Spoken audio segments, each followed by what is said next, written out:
सभी को नमस्कार। आज मैं अनमिल आखर पुस्तक जो साहब श्री हरिंद्रानंद लिखे हैं उनको पढ़ने जा रही हूँ। इस वीडियो में देखेंगे कि साहब अपने बारे में जो लिखे हैं वही चीज है। बरसात ने अभी दस्तक नहीं दी थी। सरकारी आवास की छत की मरम्मत होनी थी। काम कर रहा ठेकेदार कुछ दिनों के लिए घर को खाली करने की बात बार बार कह रहा था ताकि छत के स्लैब को वह बारिश से बचने के लिए मरम्मत कर सके, यानी पहले ही उसे ठीक कर सके। अभी गर्मी है, बारिश की उम्मीद नहीं है, इसलिए छत का काम हो जाएगा। ठेकेदार बोला कि अभी गर्मी है, बारिश की उम्मीद नहीं है, इसलिए छत हटा दीजिए, घर के सामान हटा दीजिए तो छत उसका मरम्मती हो जाएगा। दूसरी ओर घर का माहौल भी थोड़ा भारी हो गया था, इसलिए निर्णय लिया गया कि 2-4 दिनों के लिए मनातू घूम आते हैं। हरिंद्रानंद ने एसडीओ साहब से छुट्टी का आवेदन भेज दिया और ससुराल से जीप मंगवा लिया। नीलम और बच्चों के साथ मनातू चले गए। शाम की चाय का आनंद परिवार के बीच लिया गया। गर्मी का दिन था, रात में काफी समय शेष था, सो तय हुआ कि जंगल में पपीता तोड़कर खाया जाए। नीलम दीदी के मैके में बहुत सारा बगीचा है, हम गए थे तो देखे थे, बहुत बड़ा घर है और जंगल ही है, जंगल है तो उसमें फल फूल था, अमरूद भी था। साहब गए थे मनातू शिव चर्चा में, दीदी के शरीर छोड़ने के बाद तो गए थे तो देखे थे। तो वही लिखते हैं कि शाम को मन में लोग दोनों विचार किए कि चलते हैं, पपीता तोड़ करके खाया जाए। उनके ससुर मवार साहब का घने जंगलों में एक बड़ा गेस्ट हाउस था। दीदी के मैके में एक बड़ा गेस्ट हाउस था। बगल में पहाड़ी नदी बहती थी। जगह का नाम था बलाहे, जो मनातूगढ़ से 8 किलोमीटर दूर था। ऑस्टिन कार लेकर हरिंद्रानंद और नीलम जंगल के रास्ते बढ़े। वनों से आच्छादित मुख्य पथ के भीतर कुछ दूर दाहिने जाने पर एक पहाड़ी नदी थी जिसे पार करना था। पानी लगभग 5-6 इंच था। पक्षियों के कलरव के अलावा कोई शोर नहीं था, पूरा सन्नाटा था। नदी पार करके चढ़ाई थी। गियर बदलने के लिए इन्होंने गाड़ी बिल्कुल धीमी कर दी। तभी देखा दाहिना तरफ जंगल से एक बड़ा रॉयल बंगाल टाइगर निकला। घने जंगलों से पटा पड़ा है इलाका, काफी घना जंगल है और पहाड़ी एरिया है। सो सड़क तो थी नहीं, झाड़ियों को ही काट कर रास्ता बनाया गया था। बाघ पर नजर पड़ते ही दोनों सन्न रह गए, डर गए। चुपचाप धीरे से गाड़ी का शीशा चढ़ाया। दुनिया के खतरनाक जानवरों में से एक बाघ पर इन लोगों के होने का कोई प्रभाव नहीं पड़ा। बाघ को कोई डर नहीं लगा। वह अपनी राजसी चाल में गाड़ी के आगे से गुजरा और बाएं जंगल में प्रवेश कर गया। उसके जाने के बाद दोनों ने चैन की सांस ली। जब बंगाल टाइगर पार कर गया जंगल में तो दीदी और साहब चैन के सांस लिए। किसी को डर लगेगा, और बाघ तो बाघ ही है।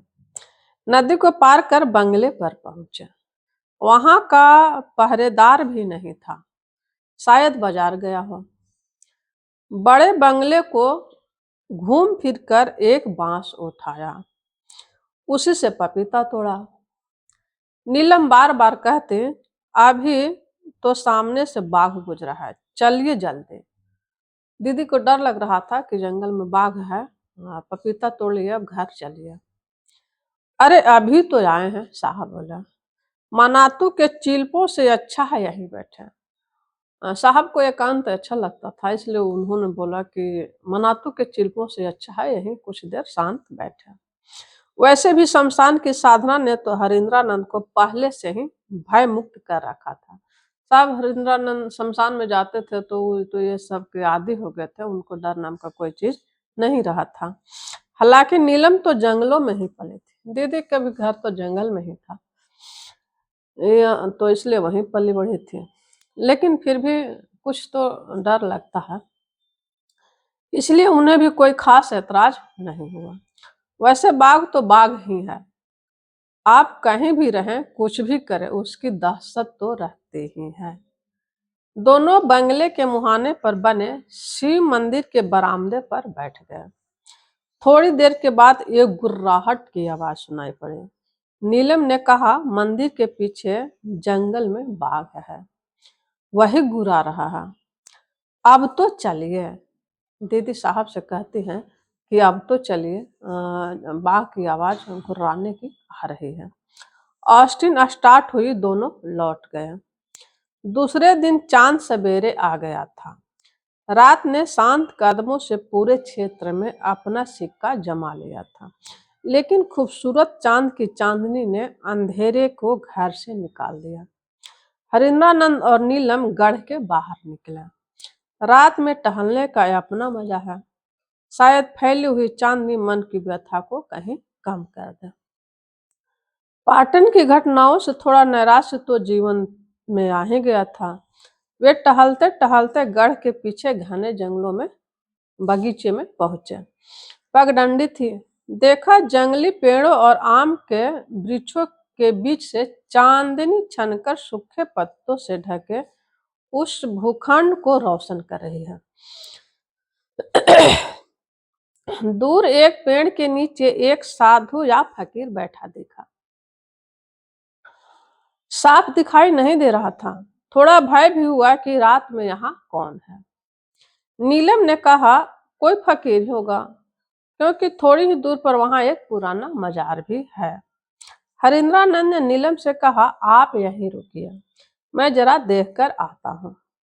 हाथ में गोली बंदूक भरी थी। साहब गए थे तो हाथ में गोली बंदूक लेकर के गए थे। इन्होंने गढ़ से निकलते समय ऐसे ही उठा लिए थे। पिछला दिन बाघ मिला था, इसलिए उन्होंने यूं ही उठा लिया। उन दिनों गढ़ के चारों ओर जंगल था। रात में गढ़ की चार दीवारी के बाहर बाघ, चीता, हिरन ऐसे ही मिल जाते थे।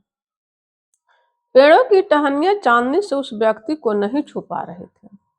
पगडंडी के अलावा पेड़ों से गिरे सूखे पत्ते बिछकर चारों ओर सुंदर बिस्तर बनाए हुए थे। हरिंद्रानंद उन पत्तों पर चलकर तुरंत ही वहां पहुंच गया। देखा, श्वेत कपड़े में वह बलिष्ठ व्यक्ति आंखें मूंद बैठा है। गोल मटोल चेहरा, लंबे लंबे केस जो जटा का रूप ले रहे थे। गिरे सूखे पत्तों पर कदमों से उड़ी खड़खड़ की आवाज उठी, तो साधु की तंद्रा टूट गई। आंख खोलते ही नजर हरिंद्रानंद पर पड़े।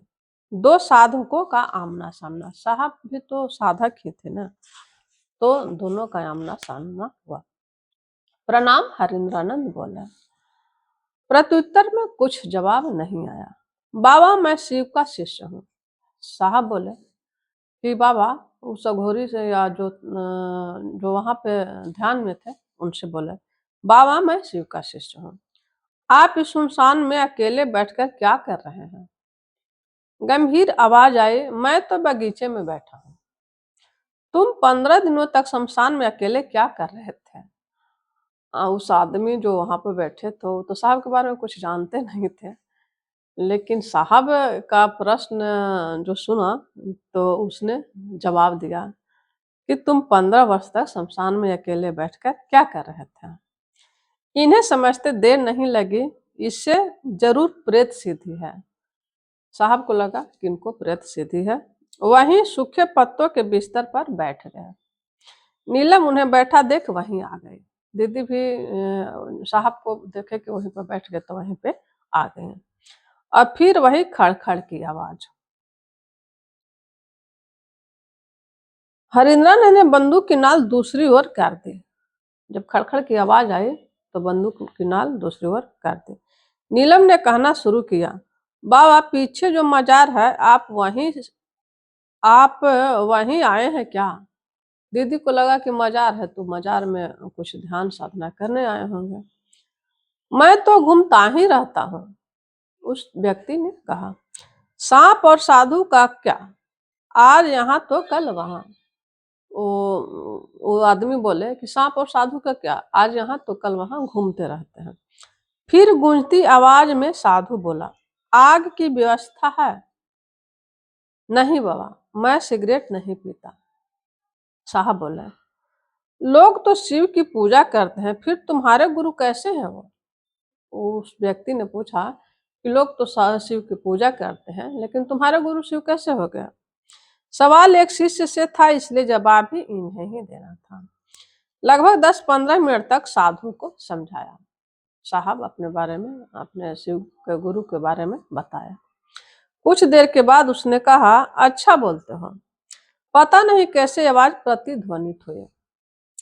नीलम ने कहा, बाबा जरा बताइए, ये हमेशा कहते हैं कि ये पूर्व जन्म में मेढक थे और सही में बारिश देखकर बहुत प्रसन्न होते हैं।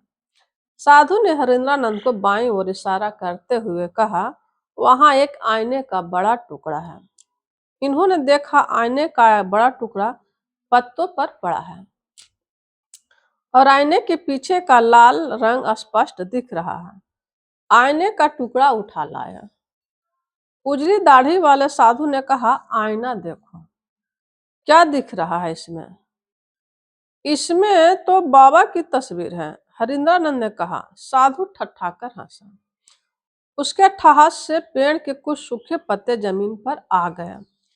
बोला, आईने में दूसरे का चेहरा कब से दिखने लगा?